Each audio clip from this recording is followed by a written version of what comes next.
Let me start first with a brief story. Before attending a dinner at my rowing club, I went into the bar. Seeing an attractive young lady, I thought that I would chat her up. Suddenly, there was an influx of people, and we were pressed together. My nose was squashed in the cleavage between two magnificent breasts.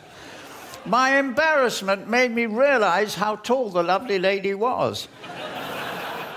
I had, in fact, been introduced to one of the many continuing rapid changes related to our human bodies.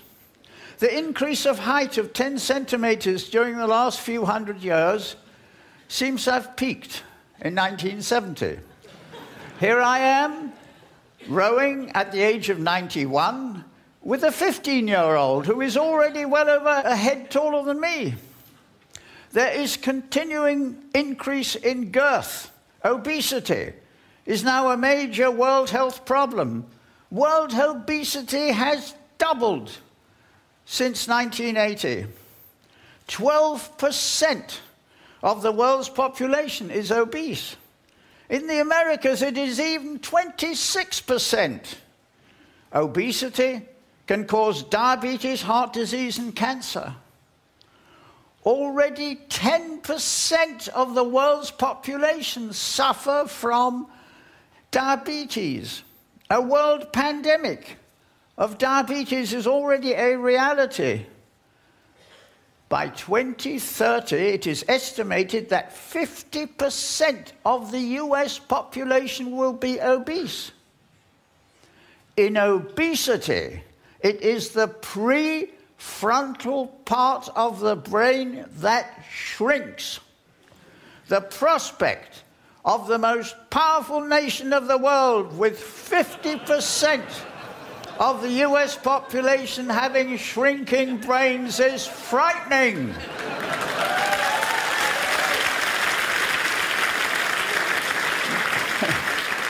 Never in human history have so many humans been so overweight and so obese. The world's population is now 7 billion. Very soon there will be 8 billion people inhabiting the earth. If at this point a pandemic were to destroy half of the world's population, there would still be double the amount of people that existed when I was a child. The continuing aging of the population is one of the most remarkable success stories of the human race in modern history. There will soon be more people over 60 than children under 15.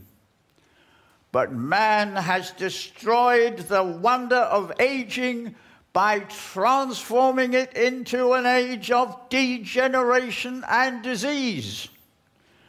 92.2% of the over 65 in the United States has one or more chronic diseases.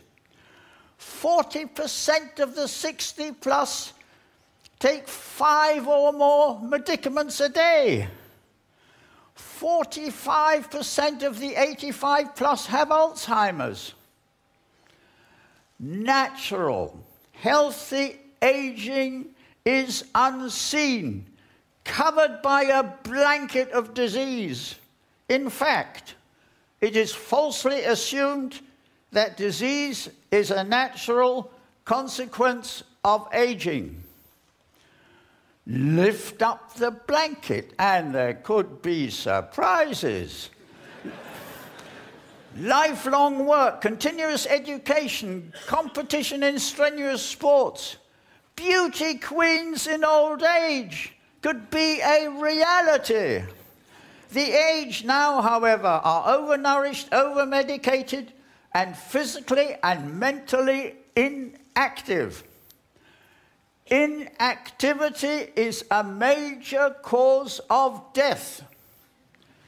How did this happen? Our bodies are still those of the Paleolithic era, when we were hunter-gatherers. Food was scarce. that as much food as possible was consumed and the excess stored as fat so that we could survive the next famine. As physical and mental activity was enormous, unnecessary activity was avoided. Today, with an excess of food and survival no longer dependent on huge physical and mental effort, our instincts still tell us to consume an excess of food and avoid activity as much as possible.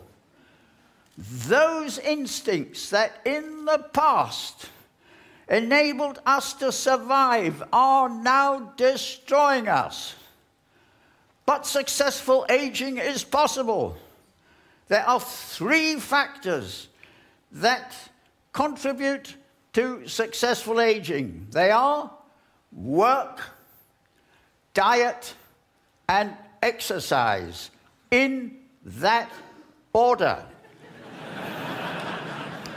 I will address each in turn. Work. The aged suffer from inactivity, poor diet, overweight, diabetes, etc., just as the general population does. But in addition, this is severely compounded by retirement.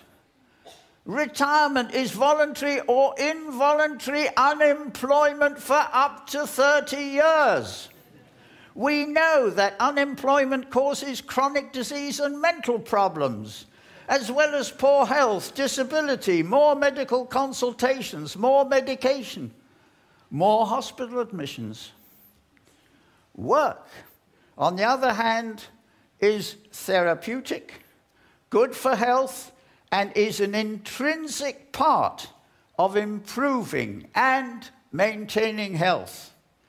Work is a determinant of self-worth, family esteem, identity, and standing in the community.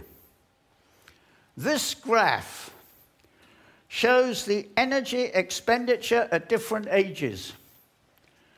One can see that in retirement, the physical energy expenditure for occupation is removed, and the pensioner is left with little or no physical or mental activity. Remember, inactivity kills. In the UK, retirement was reduced from the age of 70 to 65 in 1946, when life expectancy was 65 years. The retirement age was never intended to be earlier than life expectancy. Today, however, retirement can start 25 to 30 years earlier than life expectancy. Our pension schemes are financially unsustainable. It is the destructive effects of retirement on physical and mental health that have not only been ignored, but vastly underestimated. It is essential that the aged be